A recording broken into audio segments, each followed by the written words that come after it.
জয় হিন্দ সকলোকে।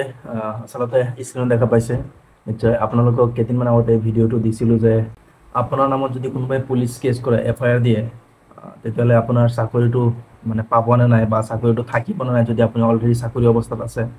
তাত বহুতো কমেণ্ট আহিছিলে, আপোনালোকৰ মূল্যৱান কেইটামান কমেণ্ট মই সিদিনা বুজাই দিছোঁ অলৰেডি যে FIR কোনোবাই দিলেই নহ'ব। কেৰালা হাইকোৰ্ট, সুপ্ৰিম কোৰ্টে তাত কি কি জাজমেণ্ট দিছিলে সেইকেইটা আপোনালোকক ধুনীয়াকৈ মই বুজাই দিছোঁ। তাৰপিছতো আপোনালোকৰ কিছুমান ডাউট থাকি গৈছে। তাৰ ওপৰত আজি কমপ্লিট ভিডিঅ'টো আপোনালোকৰ কমেণ্টৰ ওপৰত ডিপেণ্ড কৰি আজি ভিডিঅ'টো বনোৱা হৈছে, গতিকে আপোনালোকে ভিডিঅ'টো স্কিপ নকৰিব। সেইদিনা যেনেকৈ মই কৈছোঁ আজিও মই অলপ কম যে আপোনালোকৰ ওপৰত যদি কোনোবাই পুলিচ কেছ কৰিলে আপুনি দোষী হৈ নাযায়। আদালতৰ পৰা আপোনাক যেতিয়ালৈকে আপোনাক দোষী সাব্যস্ত নকৰে আদালতে, মহামান্য আদালতে, তেতিয়ালৈকে আপুনি নিৰ্দোষী। গম পাইছেনে কথাটো? আদালতত কেছ চলাৰ পিছত যদি আপুনি দোষী সাব্যস্ত হয় তেতিয়াহে আপুনি গিল্টি, আপুনি দোষী। কথাটো গম পাইছেনে? বাৰু যি কি নহওক, এতিয়া আহোঁ কমেণ্টত।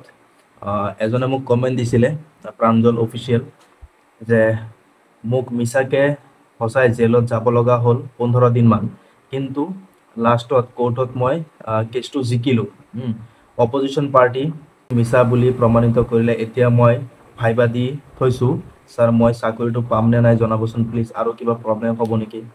প্ৰাঞ্জল বন্ধু, তোমাক মই কওঁ, কোনোবাই তোমাৰ নামত কেছ কৰিছে, মই অলৰেডি কথাখিনি ক'লোঁ, 15 দিন নহয়, তুমি যদি 3 মাহো জেল খাটি আহা আৰু তাৰপিছত যদি প্ৰমাণিত হয় কোৰ্টত যে তুমি নিৰ্দোষী, তুমি কোনো সেই মানে অপৰাধটো তুমি কৰা নাছিলা, তোমাক মিছাকৈ মানে ফচুৱাইছে বা তুমি কোৰ্টত কেছটো তুমি জিকিছা, তেতিয়া তুমি চাকৰিটো পাবা। আৰু তেনেকুৱা নহয় যে 3 মাহ পিছত তোমাক এপইণ্টমেণ্ট লেটাৰ দিব, যেতিয়ালৈকে কোৰ্টত কেছটো চলিব তেতিয়ালৈকে তোমাক চাকৰি নিদিব, তেনেকুৱাও নহয়। সুপ্ৰিম কোৰ্টে ষ্ট্ৰিক্টলি কৈ দিছে, গভৰ্ণমেণ্ট হওক বা প্ৰাইভেট চেক্টৰ হওক, তোমাৰ নামত FIR হৈছে, তুমি কোৰ্টত আছা, তোমালোকে দেখা যোৱাবাৰ নে ইয়াৰ আগৰবাৰ গ্ৰেড 3 এক্সামত হেণ্ডকাপ লগাই এটা ল'ৰাক এক্সাম দিব লৈ গ'ল, হেণ্ডকাপতে, তাত গৈ হেণ্ডকাপ খুলিছে, এক্সাম দিয়াৰ পিছত আকৌ হেণ্ডকাপ লগাই তেওঁক মানে জেললৈ অনা হৈছে। এইটো কিহৰ কাৰণে হৈছে? এইটো মানে যেতিয়া কোৰ্টত প্ৰমাণ হ'ব তেওঁ দোষটো কৰিছে, তেতিয়াহে তেওঁ মানে গিল্টি হ'ব, তেওঁ মানে দোষী সাব্যস্ত হ'ব। তাৰ আগলৈকে তেওঁ নিৰ্দোষী। মানে জজক তোমালোকে জানা নাই, ইণ্ডিয়ান জজে বা যিটো নেকি বিচাৰ ন্যায়ালয় ব্যৱস্থাই যেতিয়া যিমান ডাঙৰ দোষীয়ে নহওক, যেতিয়া তেওঁ বিচাৰত বহিব, জজ চাহাব বা মেজিষ্ট্ৰেট চাহাব, তেতিয়া যে সকলোকে চকুৰে চায়, কোনেও যেন দোষ কৰা নাই। তাৰপিছত যেতিয়া উকিলসকলৰ যিটো ট্ৰায়েল চলিব, তাৰপিছতহে জজে এটা নিৰ্দিষ্ট মানে সিদ্ধান্তত উপনীত হ'ব। গতিকে তোমাৰ প্ৰাঞ্জলৰ কুৱেশ্যনটোৰ লগতে আপোনালোক সকলোৰে যি কনফিউজন আছিলে দূৰ হ'ল। তাৰপিছত আৰু এজনে কমেণ্ট কৰিছে, আৰু এজন বন্ধুৱে, দাদা মোৰ নামত মাটিৰ বাবদ খুৰা ল'ৰাবোৰে কেছ কৰিছে আৰু এপ্লাই সময়ত যিজনে এপ্লাই কৰিছে মোক সোধা নাছিলে, কেছ আছে নেকি, এতিয়া মোৰ কি হ'ব? এতিয়া চোৱা, তোমাৰ নামত কেছ কৰিছে, আমি জানো 50-80% কেছ মানে যিটো নেকি ইমান ডাঙৰ তেনেকুৱা একো বিবাদ নহয়, সেইবোৰ কেছ হেৰিত চল্ভ হৈ যায়, থানাতে চল্ভ হৈ যায়। তাৰপিছতো চোৱা, কেছ দুটা ধৰণ আছে, এটা ক্ৰিমিনেল কেছ, এটা চিভিল কেছ। যিটো চিভিল কেছ প্ৰপাৰ্টি মাটিৰ লগত ৰিলেটেড, তোমাৰতো হৈছে সেইটো কেছ, তোমাৰ ক্ৰিমিনেল কেছ নহয়। ক্ৰিমিনেল কেছ কি হ'ব? তুমি মাৰ্ডাৰ কৰিছা, ৰেপ কৰিছা, গেং ৰেপ, ডাউৰি ৰেপ, মানে যৌতুকৰ কাৰণে হত্যা কৰিছা, তুমি ধৰা কাৰোবাক আঘাত কৰিব চেষ্টা কৰিছা, মাৰি পেলাবলৈ চেষ্টা কৰিছা, মানে তেনেকুৱা যদি তুমি কাণ্ড কৰা তেতিয়াহ'লে সেইটো হ'ব ক্ৰিমিনেল কেছ। গম পাইছানে? তোমাৰতো হৈছে চিভিল কেছ, গতিকে ইয়াত টেনশ্যন ল'বলগীয়া একো নাই। হয়তো কেছটোতে যদি তোমাৰ নামত কেছ থকা হয়, তোমাকতো কোৰ্টৰ পৰা মাতিলে হয়, সমন দিলে হয়, গতিকে এইটোতো তোমাৰ টেনশ্যন ল'ব নালাগে, তুমি আৰামত চাকৰি পাবা। আৰু এজনে কমেণ্ট কৰিছে, ট্ৰেইনিঙত নিয়া 1 মান্থৰ পিছত ছুটি ল'ব বিচাৰিলে ছুটি দিবনে নাই? তোমাক মই কওঁ, যেতিয়া আমি প্ৰথম ট্ৰেইনিঙত গৈছোঁ, 7 তাৰিখৰ পৰা আমাৰ ট্ৰেইনিং ষ্টাৰ্ট হৈছে ছেপ্টেম্বৰত 2023 চনত। আমি যিদিনা প্ৰথম ট্ৰেইনিঙত জাষ্ট গৈছোঁ, তাৰ পিছদিনাই মানে সেইদিনাই এপ্লিকেশ্যন লিখিছে ল'ৰা এটাই BEd এক্সামৰ কাৰণে, তো ফাইনেল ছেকেণ্ড নে থাৰ্ড ছেমিষ্টাৰৰ এক্সাম আছিলে BEd, আৰু সেইটো ল'ৰা মই দেখাই নাই, তাক 8 দিন নে 9 দিনৰ তাক ছুটি দিছে এক্সামৰ কাৰণে, এক্সাম দিব গ'ল। বুজিছানে?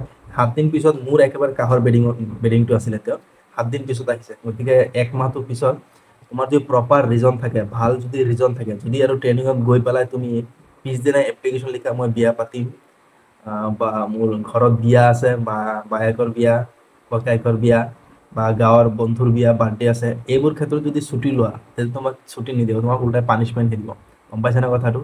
এজন বন্ধুৱে কমেণ্ট দিছে, দাদা ইউ বিৰ প্ৰমোশ্যন কেনেকুৱা, কিমান বছৰৰ মূৰত হয়? মানে দাদা এ বি জল্দি প্ৰমোশ্যন হয় নে ইউ বি? প্লিজ এইটোত এটা ভিডিঅ' লাগে দাদা। আৰু আমি ইউ বি চাকৰি বা ট্ৰেইনিং থকা সময়ত বেলেগ এক্সাম দিবলৈ ছুটি পাম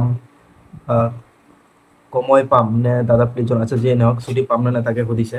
এতিয়া চোৱা, যিটো নেকি প্ৰমোশ্যনৰ কথাটো সুধিছে, য়েছ, ইউ বিৰ প্ৰমোশ্যনতকৈ এ বিৰ প্ৰমোশ্যন বহুত জল্দি হয়, স্পীড হয়, ফাষ্ট হয়। গম পাইছেনে কথাটো? আৰু প্ৰমোশ্যনৰ ওপৰত ভিডিঅ' মই বেলেগকৈ আনিম।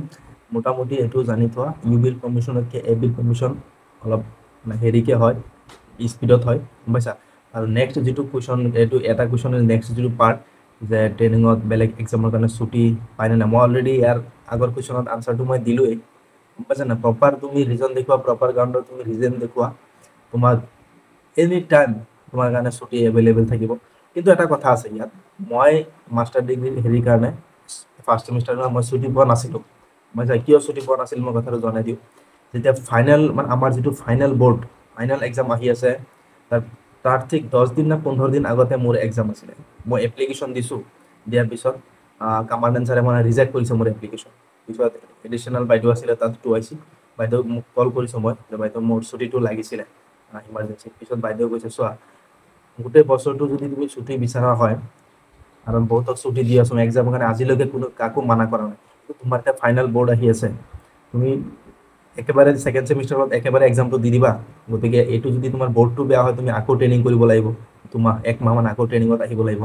গতিকে তুমি কোনটো বিচৰা, আকৌ ট্ৰেইনিঙত অহাটো নে নেক্সট টাইম একেবাৰে ছেকেণ্ড ছেমিষ্টাৰত এক্সামটো দি দিয়াটো? পিছত মই ভাবিছোঁ আকৌ ট্ৰেইনিঙত যোৱা এইবোৰ বহুত কষ্ট বা পইচাৰো ক্ষতি। গতিকে সেইকাৰণে মোক এক্সাম অফাৰ কৰিছিলে, কিন্তু এনেকুৱা চিটুৱেশ্যনত মই আৰু নাহিলোঁ মানে। গম পাইছেনে কথাটো? আৰু এজনে কমেণ্ট কৰিছিলে, ভাই কি কমেণ্ট কৰিছে, Assam police U B constable থানাৰ পষ্টিং হ'লে খালি থানা লিখা মেলাৰ কাম নে বেলেগ কাম আছে জনাবচোন দাদা। এতিয়া চোৱা, মই তোমালোকক ভিডিঅ' এটা অলৰেডি দিলোঁ, আছাম পুলিচ ইউ বিৰ কাম কি কি থাকে। যদি তোমাৰ থানাৰ পষ্টিং হয়, অকল লিখা মেলাই নহয়, লিখা মেলাও কৰিব লাগিব, তোমাৰ নামত বহুতো হেৰি থাকিব, লিখা মেলাও কৰিব লাগিব। তাৰপিছতো বহুত ডিউটি থাকে, নাকা চেকিং থাকিব তোমাৰ, এইবোৰতো গম পোৱাই। মানে এইবোৰতো গম পোৱাই, ইণ্ডিপেণ্ডেন্স ডে আহি আছে, গণৰাজ্য দিৱস আহি আছে, বা নতুন বছৰ আহি আছে, তেনেকুৱা কিবা এটা ফেষ্টিভেল, বিহু পূজা, ঈদ, তেনেকুৱা টাইমত বাইকৰ যিটো স্পীড বাঢ়ি যায় ল'ৰাবোৰৰ, হয়নে নহয়? বা গাড়ীটো তেনেকুৱা চলোৱাৰ মাত্ৰাটো বাঢ়ি যায়, তেনেকুৱা টাইমত নাকা চেকিং কৰিব লাগে, বা ইলেকশ্যনৰ টাইমত ডিউটিটো বাঢ়ি যায়, বাহিৰা ডিউটি বহুত কৰিব লাগে। গতিকে সেয়াই আৰু, মই কৈছোঁ নহয়, আছাম কামৰ কোনো ভাগ বতৰা নাই। যি কাম মানে ছিনিয়ৰ অফিচাৰে তোমাক ইনষ্ট্ৰাকশ্যন দিব, তুমি তেনেকৈ কামবোৰ কৰিব লাগিব। তুমি আৰু তোমালোক ট্ৰেইনিঙত শিকাব, থানাৰ চাৰিওফালৰ পৰিৱেশ চাফা কৰাৰ দায়িত্ব ইউ বিৰে থাকে।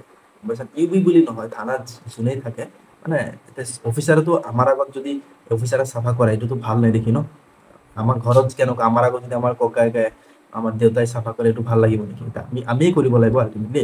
গতিকে সেয়াই আৰু, চব মানে ট্ৰেইনিঙত চব শিকাব, মানে কোনো টেনশ্যন ল'ব নালাগে। গতিকে আপোনালোকে এনেকৈ কমেণ্ট কৰি থাকিব, আৰু ভিডিঅ'টো প্লিজ শ্বেয়াৰ কৰিব আপোনালোকে। এটলিষ্ট আপোনালোকে ভিডিঅ' শ্বেয়াৰেই নকৰে বা কমেণ্ট কৰিব, যেতিয়া মই ভিডিঅ' বনাবলৈ সুবিধা হ'ব। কি কি ভিডিঅ' লাগে, কি সৰু লাগে কমেণ্ট কৰিব প্লিজ, আৰু ভিডিঅ' এটা লাইক দিব। Thank U.